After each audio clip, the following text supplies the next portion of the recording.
Bonjour, peuple de Dieu, famille de Méditons ensemble. Nous sommes aujourd'hui le vendredi 14 mars 2025. Je suis votre sœur Huguette Vlavonou du Bénin, chargée de faciliter la méditation de ce jour. Notre méditation est tirée du livre du Nombre au chapitre 21 à partir du verset 1er au verset 20. Nous aurons à répondre aux questions numéro 2, numéro 3 et numéro 7. Nous prions. Éternel des armées, nous te rendons toute la gloire. Seigneur, je te dis merci infiniment pour ta grâce que tu nous accordes de voir ce nouveau jour. Saint-Esprit de Dieu, reçois toute la gloire, Seigneur. Papa éternel, nous voulons te recommander ce moment. Nous prions afin que ton Esprit Saint prenne maintenant le contrôle de la première place maintenant dans le nom puissant de Jésus-Christ de Nazareth. Saint-Esprit de Dieu, nous prions maintenant afin que tu nous utilises maintenant pour la seule gloire de ton nom. Nous prions également, Seigneur, que ta parole maintenant puisse tomber maintenant sur les cœurs fertiles maintenant, qui puisse maintenant porter d'abondants fruits pour la seule gloire de ton nom dans le nom puissant de Jésus-Christ de Nazareth. Saint-Esprit de Dieu, ouvre nos entendements, donne gloire à ton Saint-Nom. Au nom puissant de Jésus-Christ de Nazareth, nous avons prié. Amen. Oui. La méditation est tirée du livre de Nombre, Nombre chapitre 21, à partir du verset 1er au verset 20. Nous lisons la parole de Dieu.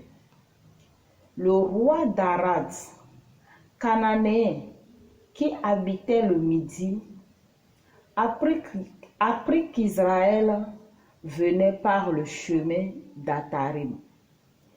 Il combattit Israël et emmena des prisonniers.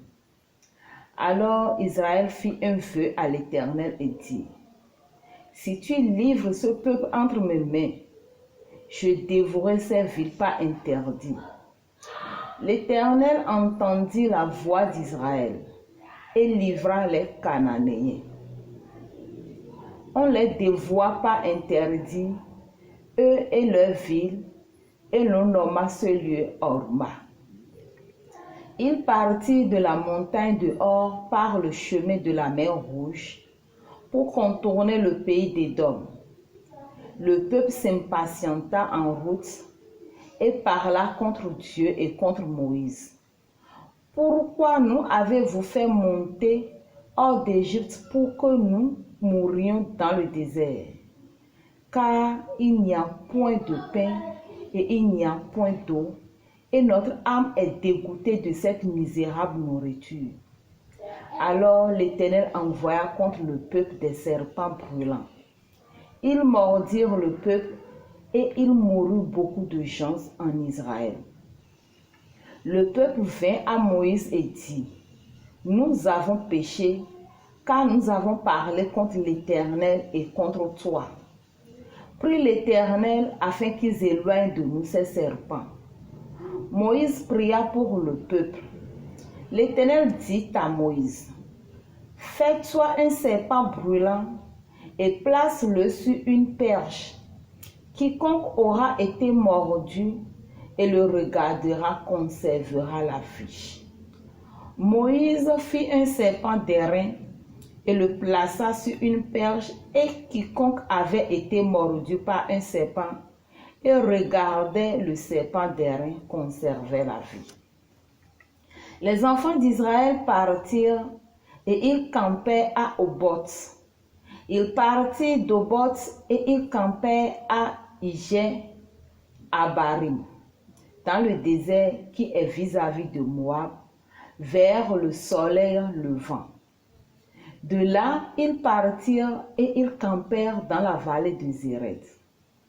De là, ils partirent et ils campèrent de l'autre côté de l'Arnon, qui coule dans le désert en sortant du territoire des Amoréens. Car l'Arnon est la frontière de Moab, entre Moab et les Amoréens. C'est pourquoi il est dit dans le livre des guerres de l'Éternel, Vaetz en Soupha et les torrents de l'Arnon, et le cours des torrents qui s'étend du côté d'Ar et touche à la frontière de Moab. De là, ils allaient à Bière. C'est ce Bière où l'Éternel dit à Moïse, « Rassemble le peuple et je leur donnerai de l'eau. » Alors Israël chanta ce cantique, « Monte, puis chantez en son honneur, puis que des princes ont creusé, que les grands du peuple ont creusé, avec le sceptre, avec leur bâton. » Du désert, ils allaient à Matana, de Matana à Naaliel, de Naaliel à Bamoth, de Bamoth à la vallée qui est dans le territoire de Moab, au sommet du Pisga, en regard du désert. Amen. Oui. Est-ce que ce passage m'apprend quelque chose sur Dieu le Père, Dieu le Fils et Dieu le Saint-Esprit? L'Éternel, notre Dieu, est un Dieu qui exauce ses enfants quand nous crions à lui. Ce passage nous apprend que notre Dieu punit l'iniquité et est contre le murmure de son peuple à son endroit. Mais c'est un Dieu qui pardonne toujours quand nous nous repentons de façon sincère et revenons à lui.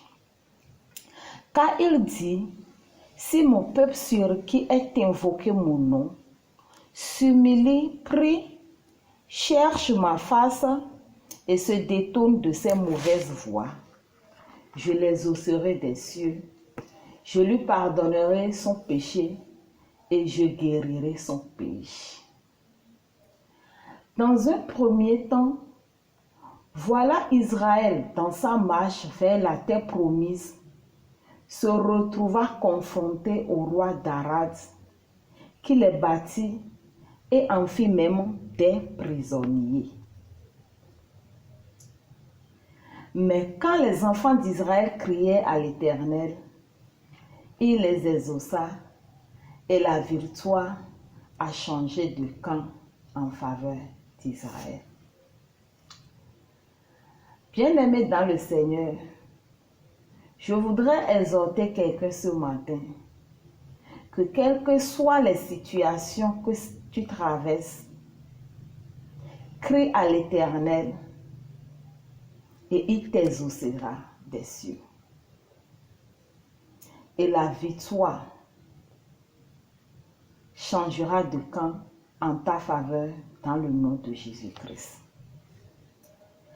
L'exemple à suivre, c'est de crier à l'Éternel dans les moments d'adversité, comme Israël l'a fait. Et il ne nous abandonnera point. Nous devons également apprendre à être reconnaissants à Dieu à travers les cantiques, comme le peuple d'Israël l'a fait au verset 17 et 18, quand l'Éternel leur donna de l'eau.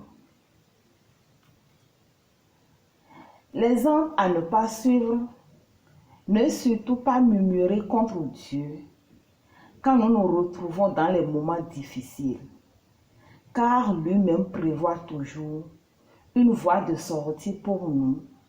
Et la Bible nous dit que ces voies ne sont pas nos voies, ces pensées ne sont pas nos pensées. Et il est également écrit que ces voies sont insondables. Le peuple d'Israël a murmuré contre Dieu et contre Moïse, son serviteur. Dieu les châtia, mais dans sa miséricorde, il leur envoya le serpent d'airain, auquel quiconque aura regardé sera sauvé.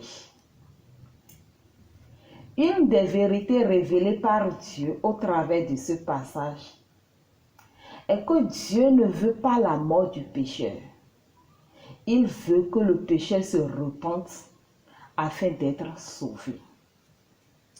Bien-aimés dans le Seigneur, au regard de tout ce qui précède, nous pouvons déduire que la marche avec Dieu, la marche chrétienne, n'est pas une marche sans embûches ni sans difficulté. Mais l'Éternel ne nous abandonne jamais. Dans ces difficultés, dans ces moments d'adversité, avec Dieu, il ne nous abandonne jamais. Car il dit que quand nous marchons dans la vallée de l'ombre de la mort, que nous ne craignons aucun mal, car il est avec nous.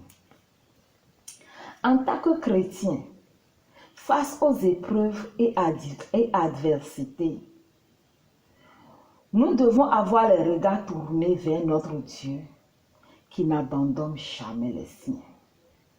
Oui, l'Éternel avait envoyé le serpent d'airain dans le désert afin que quiconque ayant été mordu par le serpent et le regarda soit sauvé. Ce serpent d'airain qui n'était rien d'autre que l'ombre de son Fils Jésus-Christ, qu'il nous a envoyé afin que quiconque se tourne vers lui et lui donne sa vie ne périsse point, mais qu'il ait la vie éternelle. Aujourd'hui, nous n'avons plus besoin de ce serpent d'airain.